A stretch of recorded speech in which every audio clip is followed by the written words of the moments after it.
आदरणीय प्रियंका जी को आमंत्रित करूं। आपका संबोधन करने से पहले आप कृपया करके भारी हर्षध्वनि से कड़कड़ ध्वनि से उनका स्वागत करें। आदरणीय प्रियंका जी आप संबोधित करें।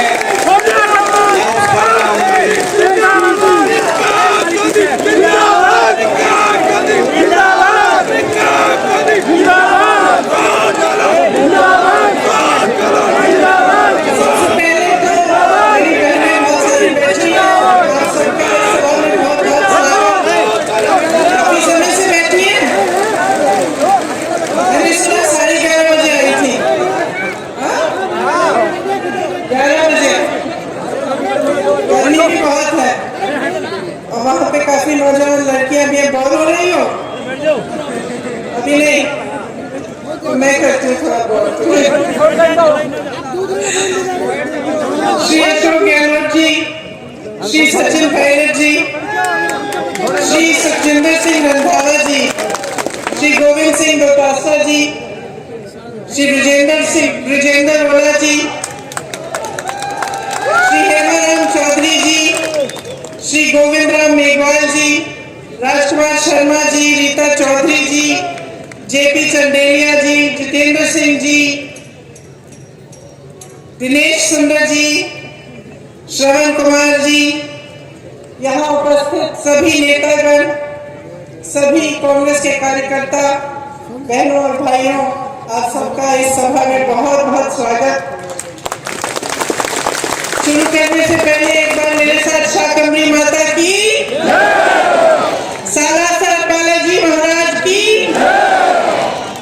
खाटू श्याम जी की, बावलिया बाबा की और आपकी इस पवित्र मिट्टी की भी मेरी तरफ से जय। आपकी ये जो मिट्टी है इससे देश को बहुत कुछ दिया है। शीशा मोला जी जैसे नेता,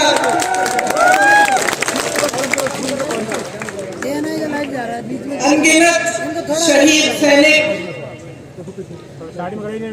आपने इसी धरती से स्वतंत्रता की अलग जगाई। 1857 से लेकर आज तक आपकी धरती के वीर इस देश के लिए शहीद होने के लिए तैयार हो। यहाँ की माताओं को मेरा प्रणाम।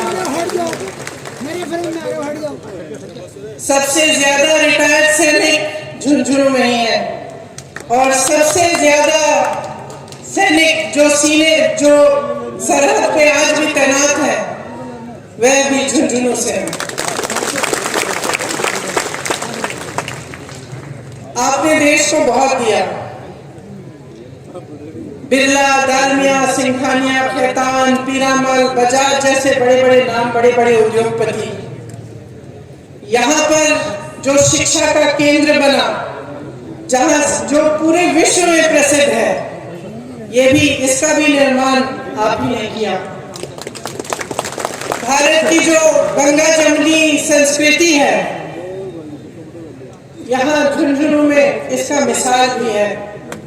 यहाँ चंचल नाथ जी के टीले पर कव्वाली भी सुनाई देती है और कमरुद्दीन जी की दरगाह पर भजन भी। ये राजस्थान प्रदेश वीरों का प्रदेश है। आपको गर्व होना चाहिए अपने प्रदेश पे। आपने हमारे देश को कितना दिया। आपकी मेहनती जनता, दिन रात काम करने वाले किसान, आप ही ने इस देश का निर्माण किया है। आप ही ने इस प्रदेश को आगे बढ़ाया है। आपका इतिहास शौर्य का है, शक्ति का है। एक ऐसा इतिहास है जिस पर पूरे देश को गर्व है। तो आज आपके सामने मैं चुनाव के मौके पर खड़ी हूँ। ओला जी ने कहा कि मेरे परिवार के बहुत सदस्य मेरे से पहले यहाँ आए। उन्होंने अपने परिवार के सदस्यों की भी बात की। शायद पायलट जी ने आस्था की बात की कि किस तरह से झुंझुनू के लोगों ने इन नेताओं में अपनी आस्था रखी। चुनाव आता है तो हर पार्टी के लोग, हर पार्टी के नेता आते हैं, सबके भाषण सुनते हैं आप। कभी कभी मेरे मन में आता है कि सबके भाषण एक ही लगते हैं मुझे। हम उनको दोष देते हैं, वो हमें दोष देते हैं। हम कहते हैं कि वो भ्रष्ट हैं, वो कहते हैं हम भ्रष्ट हैं। हम कहते हैं कि हम सेवा करते हैं, वो कहते हैं कि वो सेवा करते हैं। तो आपको कैसे मालूम होगा कि किसकी बात सही है और किसकी नहीं है? और इस देश को चलाने के लिए, प्रदेश को चलाने के लिए आप एक नेता में या एक पार्टी में क्या उम्मीद रखते हैं, क्या चाहते हैं उससे? आपने इस बात को गहराई में, आपने इस बात के बारे में सोचा है? आज मैं इस बात को आपके सामने रखना चाहती हूँ कि जो नेता होता है, जो प्रदेश को चलाता है या देश को चलाता है, उसको एक गहरी समझ होनी चाहिए। किसी ने कहा विजन होना चाहिए, रोड मैप होना चाहिए। क्या होता है ये विजन, ये रोड मैप? ये होता है कि भविष्य में क्या बनाना चाहते हैं, किस तरह से प्रदेश का निर्माण करना चाहते हैं, देश को किस तरह से मजबूत बनाना चाहते हैं, और इसमें क्या क्या चीजें हैं जो उसको करनी चाहिए। और ये विजन जो होता है, ये रोड मैप जो होता है, इसी के जरिए फिर विकास होता है। जिस तरह से यहाँ आपका कॉलेज है, ये छात्राएं बैठी हुई हैं, आज आप पढ़ाई कर रहे हैं। अगर एक ऐसा नेता इस प्रदेश को चला रहा है जो आपके भविष्य के बारे में सोचे नहीं, आप कितनी भी पढ़ाई कर लें, आपको जॉब नहीं मिलेगा। आप रोजगार ढूंढते हुए भटकते जाएंगे, रोजगार नहीं मिलेगा। अगर ऐसी सरकार है जो सोच नहीं रही है आगे के बारे में, भविष्य के बारे में, आप देखिए यहाँ पे बिट्स पिलानी है आपके क्षेत्र में, किसी के सोच के जरिए बनी। बिरला जी ने बनाई, नेहरू जी ने उनका प्रोत्साहन किया, कहा बनाओ, ऐसा इंस्टीट्यूट बनाओ जो विश्व में प्रसिद्ध हो जाए, उन्होंने किया। आज की सरकार को देखिए, आज की सरकार सिर्फ 2 उद्योगपतियों का प्रोत्साहन कर रही है, सिर्फ 2। उनके जो मित्र हैं उनको पूरी देश की संपत्ति सौंपे जा रहे हैं। देश के बंदरगाह, देश के एयरपोर्ट, देश के जितने भी बड़े बड़े PSU थे। अब आप सोचिए, मैंने भविष्य की बात की, भविष्य में सोचते हैं तो सबसे ज्यादा क्या होता है जरूरी भविष्य के लिए, नौजवानों के भविष्य के लिए? बहनें आप यहाँ बैठी हैं, आप अपनी बेटियों को, अपने बच्चों को पढ़ाती लिखाती हैं, मेहनत करती हैं, रोज खेती में जाती हैं, मेहनत करती हैं, और उस मेहनत की कमाई से इन्हें पढ़ाती हैं। तो आप क्या उम्मीद रखती हैं इनके भविष्य के लिए कि बड़ी होकर नौकरी मिलेगी, कमाएंगे, खुद अपना भविष्य मजबूत बनाएंगे? तो अगर एक ऐसी सरकार है जो रोजगार बना ही नहीं रही है, तो फिर आपके भविष्य का क्या होगा? जिसका विजन नहीं है, रोड मैप नहीं है कि रोजगार कैसे बने। शिक्षा की एक नई संस्था नहीं बनाएंगे, जो पुरानी है उनको भी बिगाड़ के रख देंगे। अगर ऐसी सरकार होगी तो आपके भविष्य का क्या होगा? देखिए, रोजगार कहां से बनते हैं, समझ लीजिए ये बात। सबसे पहले तो बड़े बड़े जो PSU थे, इससे बनते थे। आज मैंने कहा आपसे, सबके सब अपने बड़े बड़े उद्योगपति मित्रों को सौंप दिए हैं। वहां प्राइवेटाइज हो जाता है, उसमें ना आरक्षण होता है और उसमें ना रोजगार बनते हैं। तो जिसमें सबसे बड़ी जो PSU थे, जहां से रोजगार बनते थे, वो तो इन्होंने अपने बड़े बड़े उद्योगपति मित्रों को सौंप दिए। और ये भी नहीं कहा कि चलो जितने अच्छे उद्योगपति हैं, मैंने इतने नाम लिए आपके सामने जो सब आप ही के क्षेत्र के थे, इन सबका प्रोत्साहन सरकारों ने किया था एक जमाने में, सबको मदद की थी कि आप बड़े बनेंगे तो आप रोजगार दिलवाएंगे, आपकी कंपनियां बड़ी होंगी तो मजबूती होगी देश में। आज सिर्फ 2 उद्योगपति और उनके ऐसी कंपनियां हैं, ऐसे कारोबार हैं जिससे रोजगार नहीं बनते। तो एक तो रोजगार का जरिया यहाँ खत्म हो गया। दूसरा, रोजगार का सबसे बड़ा जरिया क्या होता था, माध्यम क्या होता था? खेती किसानी। और आपने सबकी बातें सुनी, आप खुद जानते हैं कि जब किसान का आंदोलन हुआ, किस लिए हुआ इतना बड़ा आंदोलन, कितने किसान शहीद हुए, क्यों उतरे वो सड़क पे? क्योंकि ऐसे काले कानून ला रहे थे जो कि ये पूरी खेती किसानी भी अपने बड़े बड़े उद्योगपति मित्रों को सौंपने जा रहे थे। आपको अपनी जमीनों पर हक, अपनी खेती पर हक, सब बिगाड़ने जा रहे थे। और झुके, जरूर झुके, लेकिन ये भी समझ लीजिए बहनों और भाइयों, कब झुके? चुनाव से पहले झुके। जब चुनाव आ रहा था, किसानों को शहीद होने दिया, उससे पहले उनकी कोई सुनवाई नहीं की, सड़क पे बैठे हुए थे, खाना नहीं था, पानी नहीं थी, सर्दी थी, मुझे याद है उस समय किसी ने बात तक नहीं की उनसे। बात तब होनी शुरू हुई जब चुनाव सामने आ रहा था। तब तक हमने खुद आंदोलन किया। लखीमपुर खीरी में किसानों को अपनी जीप के नीचे कुचलने वाले मंत्री के बेटे को उन्होंने बचाया, और वो मंत्री उनके साथ मंच पर बैठता था। कुछ नहीं किया, तब किया जब तुम चुनाव आने लगे। तो आप सोचिए, किसानों ने आंदोलन किया, क्यों किया? जैसे मैंने कहा, क्योंकि एक ऐसी नीति आ रही थी जो उनको कुचलने वाली नीति थी। इसी तरह से हर वर्ग को देखिए, आप महिलाओं की बात कर रहे हैं, सब कर रहे हैं आजकल, क्योंकि आजकल नेता भी समझ गए हैं कि महिलाओं का वोट बहुत कीमती है, इसीलिए अब सब महिलाओं की बात कर रहे हैं। लेकिन महिला आरक्षण की बात सबसे पहले किसने की? सालों पहले कांग्रेस पार्टी ने की। महिलाओं को आरक्षण किसने दिए? पंचायतों में सबसे पहले कांग्रेस पार्टी ने की। और इन्होंने एक ऐसा कानून पास किया है जो 10 साल तक ही कहते हैं लागू नहीं होगा। क्या करेंगे हम इस आरक्षण का, अगर 10 साल हमें रुकना पड़ेगा इसके लिए? तो इनकी बातें जो है पूरी तरह से खोखली हैं। जो उदारता होनी चाहिए, जो समर्पण होना चाहिए, वो नहीं है।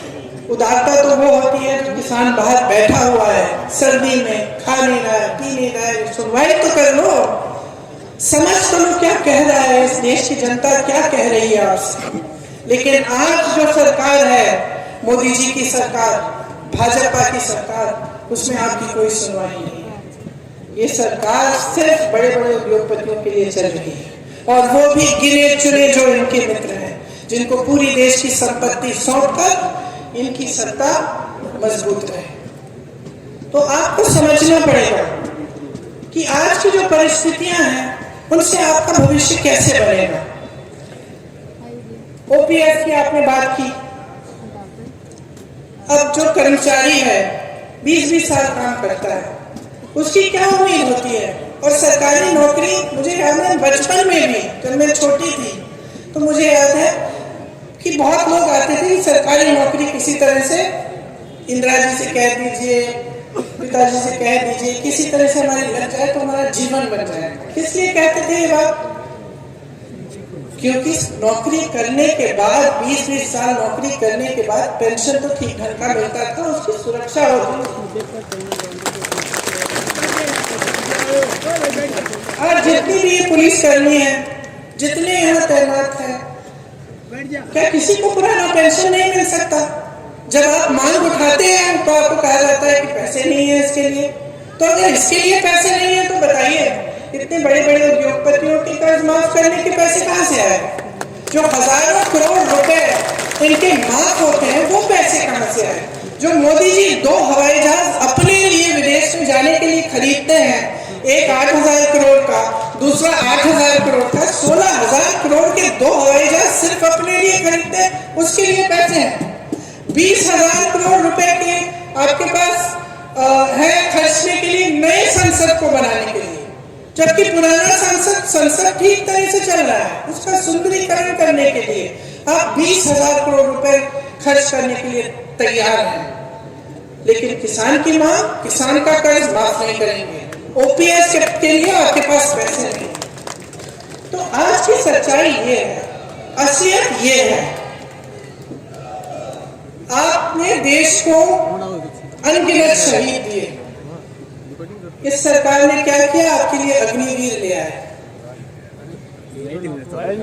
जब मैं किसानों के लिए लखीमपुर खीरी में आंदोलन कर रही थी, उस समय जब इन्होंने किसानों को कुचला था जीप के नीचे, तो हम उनके परिवार से मिलने के लिए जाना चाह रहे थे, हमें रोक दिया गया। तो हमने, रात का समय था, हम निकल गए अपनी गाड़ी से, हम चले गए कि हम किसी न किसी तरह हम पहुंचेंगे परिवारों के पास। पुलिस ने सब जगह वो नाकाबंदी की हुई थी, हमें ढूंढ रहे थे, हम ऐसे निकल गए गाड़ी में पीछे छुप के। 4 बजे रात को हम एकदम एक दूर एक गांव में थे, कुछ नहीं था वहां, बिजली नहीं थी, कुछ नहीं था, और हम इंतजार कर रहे थे कि हमारे कुछ साथी जाके देखेंगे पुलिस कार खड़ी है, हम दूसरी तरफ से निकले तो मैंने देखा कि कम से कम 30-40 बच्चे 3:30 बजे सुबह सड़क पे आ गए। तो मैंने अपने साथियों से पूछा ये क्या हो रहा है? अरे दौड़ लगाने आए। मैंने कहा दौड़ किस लिए अभी इस समय? कहते नहीं, ये दौड़ लगाने आए हैं क्योंकि सेना में भर्ती होना चाहते हैं। तो मैंने खुद अपनी आंखों से देखा है कि यूपी के गांव-गांव में, हरियाणा के गांव-गांव में, राजस्थान के गांव-गांव में ये एक उम्मीद है नौजवानों में कि हम सेना में भर्ती होंगे, हमारा जीवन बनेगा, हमें अच्छी नौकरी मिलेगी और हम देश के लिए शहीद हो सकते हैं। और ये आशा, ये उम्मीद अपने दिल में रखते हैं कि हम देश की रक्षा करेंगे, हम देश की सुरक्षा करेंगे। बदले में क्या मिला?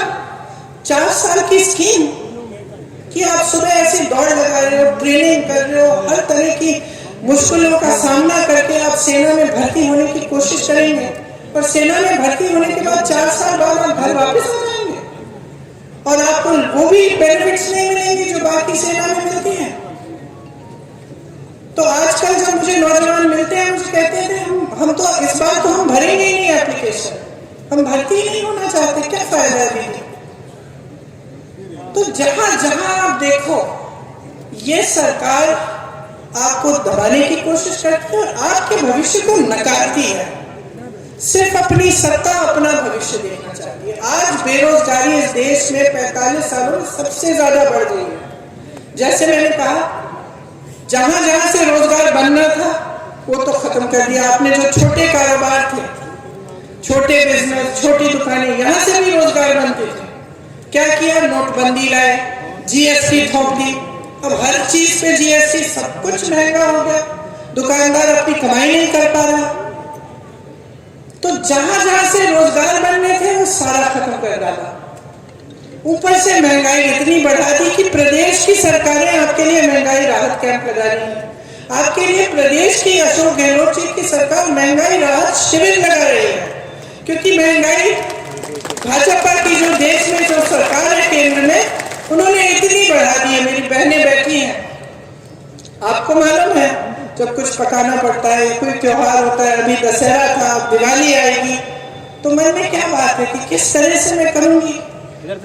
आप कुछ खरीदना चाहते हैं घर के लिए, धनतेरस आएगा, धनतेरस पे खरीदना चाहती हैं, तो आपके दिल में हमेशा ये बात होती होगी कैसे करूंगी, कमाई तो कम हो रही है, महंगाई इतनी बढ़ रही है, बच्चों को पढ़ाना है, उनको स्कूल भेजना है, उनकी फीस भरनी है, उनकी किताबें खरीदनी है, उनके कपड़े जूते खरीदने हैं, कोई बीमार पड़ जाता है उसका इलाज कराना है।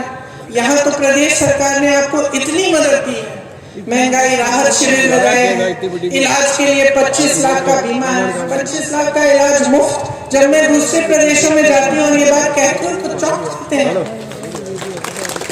वहां तो अगर कोई बीमार पड़ता है तो दिल में इतना टेंशन हो जाता है, इतनी घबराहट हो जाती है कि किस तरह से हम इसका इलाज भी कराएंगे। तो ये परिस्थितियां हैं आज की।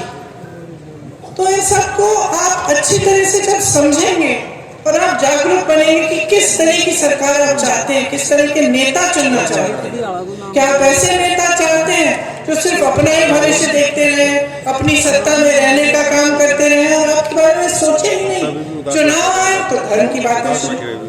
तो आपका काम है कि नहीं है, आपका दायित्व है, आपका धर्म होना चाहिए और आपका कर्तव्य है कि आप नेता को जवाबदेह बनाओ।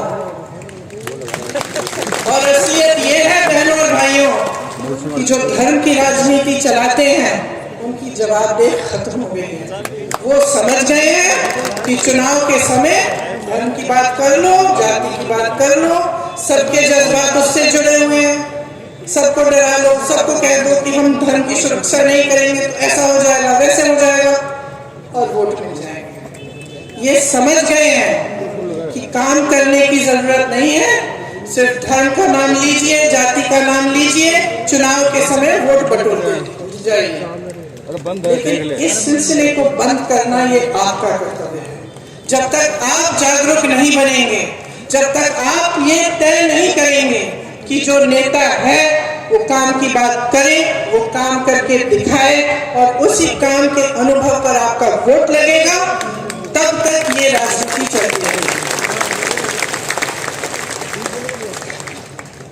और देखिए, मैं कुछ दिनों पहले सिकरई गई थी, वहां पर मैंने एक बात की, इतना भड़क गए भाजपा वाले कि मुझ पे केस भी डाल दिया उन्होंने। और मैंने बात सुनी, क्या कही थी, मैंने ये कहा था कि मैंने टीवी पे देखा, पता नहीं सच है कि नहीं, क्योंकि टीवी पे ऐसी बातें भी होती हैं जो सच नहीं है आजकल, लेकिन मैंने टीवी पे देखा कि श्री देव नारायण जी के मंदिर में मोदी जी गए और उन्होंने कुछ बक्सा होता है ना मंदिर का, उसमें लिफाफा डाल दिया।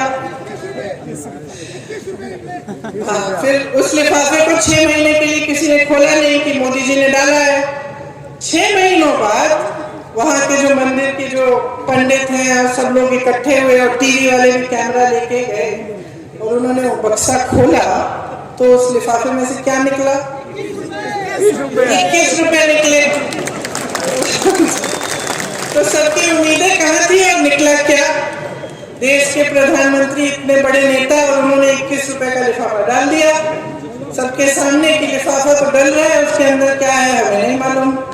तो देखिए, मैं तो समझ गई कि ये मोदी जी का लिफाफा खाली है। ये बात चुभ रही है इनको, क्योंकि ये बात सच ही होगी। और ये बात इसलिए चुभ रही है क्योंकि जो काम ये करते हैं उससे यही दिख रहा है बार बार। वो कहते हैं महिलाओं के लिए आरक्षण, आरक्षण कब आएगा? 10 साल बाद। बिल पास हुई, अभी आरक्षण आएगा 10 साल बाद। इसका मतलब क्या है? मोदी जी का लिफाफा। हमने जाति जनगणना की बात की, इन्होंने ओबीसी वर्ग के लिए बोला कि हम आगे बढ़ाएंगे, हम खूब काम करेंगे एससी, एसटी, ओबीसी के लिए। फिर जब हमने जाति जनगणना की बात की, फिर से मुंह बंद, कुछ नहीं कहते। क्यों? क्योंकि मोदी जी का लिफाफा। ईआरपीसी का वादा किया, 10 साल निकल गए, बनाया उन्होंने? नहीं बनाया ना। क्यों? क्योंकि मोदी जी का लिफाफा। देखिए, इनके सिर्फ खाली घोषणाएं, खोखली घोषणाएं, खाली लिफाफे हैं। जो भी घोषणा करते हैं उसको जमीन पे उतारते नहीं है। आज कांग्रेस की सारी सरकारें जितनी भी गारंटी दी है, जितनी घोषणाएं की है, आज जमीन पर उतार रही है। छत्तीसगढ़ को देखिए, राजस्थान को देखिए, हिमाचल प्रदेश को देखिए, कर्नाटका को देखिए, और मेरी बातों पे मत जाइए। ये नौजवान बच्चे बैठे हैं, मेरी बातों पे मत जाओ, इंटरनेट पे जाओ, देखो कि कौन से प्रदेशों में कौन सी गारंटी लागू हो रही है कि नहीं, और आपको खुद दिखेगा। आपका अपना अनुभव है, आप महंगाई शिविर कैंप में गए होंगे, आपको यहाँ की प्रदेश की सरकार ने जितनी भी सुविधाएं दी हैं, आपको उसका अपना अनुभव होगा। तो आप मन बना लीजिए इस बार। कांग्रेस की बहुत सारी परियोजनाएं हैं, बड़ी लंबी लिस्ट है, स्वास्थ्य, भोजन, शिक्षा, सब चीज। पूरे देश में राजस्थान स्वास्थ्य का अधिकार देने वाला पहला राज्य है। स्वास्थ्य बीमा मैंने आपसे कहा 25 लाख रुपए तक है। ग्रामीण क्षेत्रों के लिए 1000 इंदिरा रसोई चल रही है, जिसमें 8 रुपए में आपको भरपेट भोजन मिल रहा है। कहीं नहीं हो रहा है किसी प्रदेश में। Indira Gandhi gas cylinder subsidy योजना के तहत 500 रुपए का आपको गैस सिलेंडर मिलता है। इन्होंने 1200 तक इसका दाम कर दिया था, बढ़ा दिया था। अब चुनाव आ रहा है, इसको घटाने जा रहे हैं, वो भी अपने प्रदेशों में। तो आपको देखना चाहिए कि क्या हो रहा है आपके साथ। धोखा हो रहा है, खोखली बातें हो रही है। हमारी सरकार ने यहाँ 1 करोड़ से ऊपर उपभोक्ताओं का बिजली बिल शून्य बनाया है। आपको बिजली बिल शून्य की मिलती है। यहाँ आज मिनिमम इनकम गारंटी एक्ट लागू है। मिनिमम इनकम गारंटी का मतलब है कि जो भी नौकरी करता है, काम करता है, उसको इससे कम पैसे नहीं मिलने चाहिए, इसकी गारंटी है।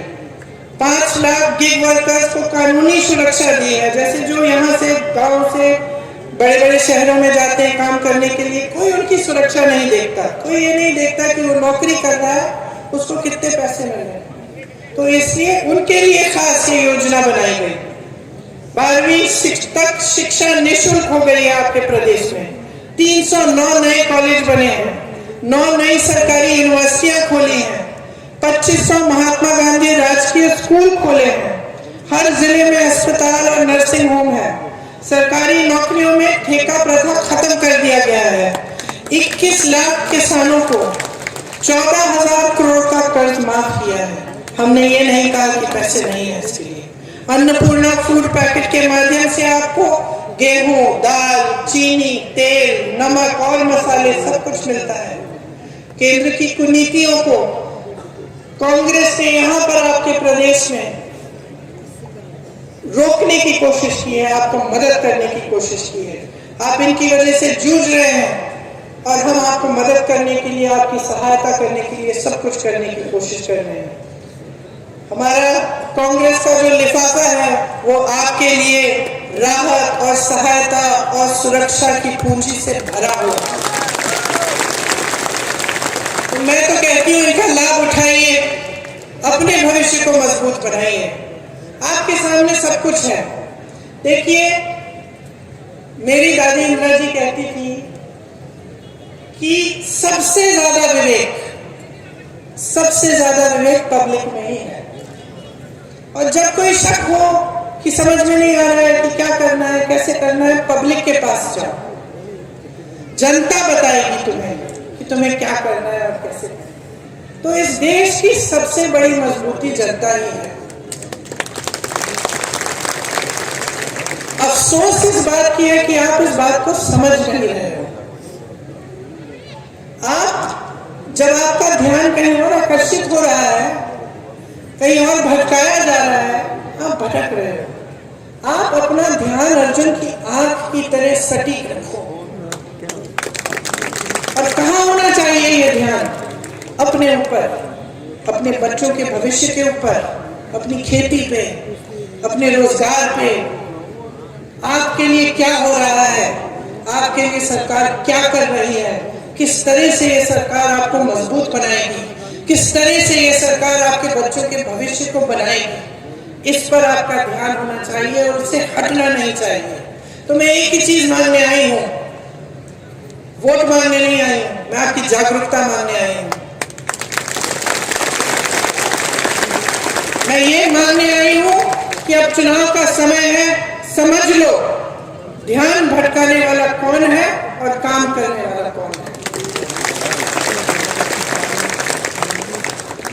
आज जो भाजपा की परिस्थिति है आपके प्रदेश में, अपने लोगों को समेट नहीं पा रहे हैं, खुद एक नहीं हो पा रहे हैं। वो तो ये देखने की उनके कौन से वरिष्ठ नेताओं को मार्गदर्शक मंडल में डालें, खुद देख रहे हैं ना। तो आपसे वोट किस आधार पर मांग रहे हैं? मोदी जी तो आकर कहते हैं कि मुझे वोट दो। भाई मोदी जी थोड़ी बनने जा रहे हैं आपके मुख्यमंत्री, वो तो प्रधानमंत्री है। तो बात समझिए, बिखरी हुई पार्टी जो आपके भविष्य को ध्यान में नहीं रख रही है, आपके पेंशन काट रही है, आपको रोजगार नहीं दे रही है, महंगाई बढ़ा रही है, और दूसरी तरफ एक पार्टी जिसके सारे नेता आपके लिए समर्पित हैं। नौजवान नेता सचिन पायलट, बुजुर्ग नेता जिनका अपार अनुभव है, जो दिन रात आपके लिए एक करते हैं, जिन्होंने देखा कि केंद्र की वजह से आप तड़प रहे हैं और एकदम आपके लिए ऐसी स्कीमें हैं जिससे आपकी सहायता हो सकती है। तो आपके सामने एक चुनौती है, आप अपने भविष्य को चुनोगे या फिर ऐसी राजनीति को चुनोगे जो आपको भटकाया जाए और बार बार धर्म की बात, जाति की बात कर करके आपको इसी खाई में रहने देगी। वही सत्ता में रहेंगे, वही फूलेंगे फलेंगे।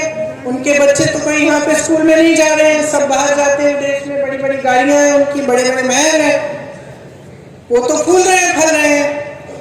तो आपका ध्यान कौन रखेगा?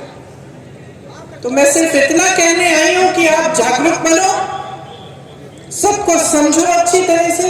वो अनुभव जिसमें इंदिरा जी की आस्था थी, वो विवेक जिसमें हम सब की आस्था है, उस विवेक को जगाओ और उसी विवेक के आधार पर, उसी अनुभव के आधार पर अपना वोट डालो कि एक ऐसी सरकार चुनो जो आपके लिए काम करती रहे।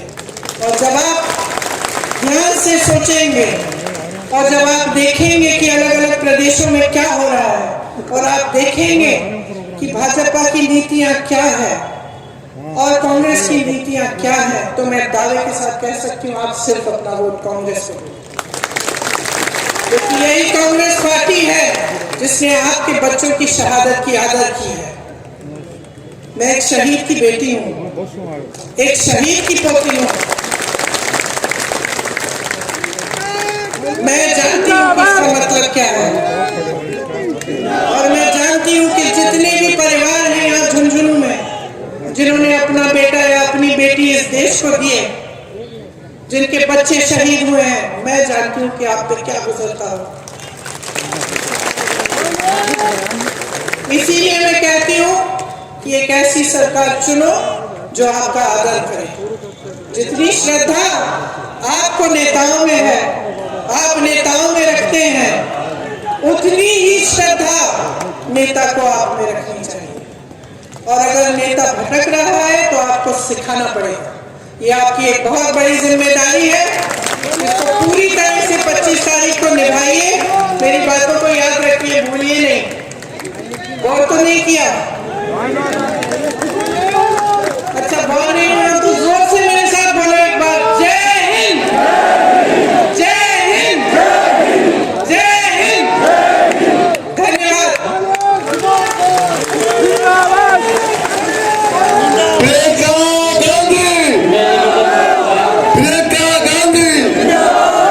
करूंगा झुंझुनू के जिला अध्यक्ष दिनेश कुंडा जी आए और एक मोमेंटो आदरणीय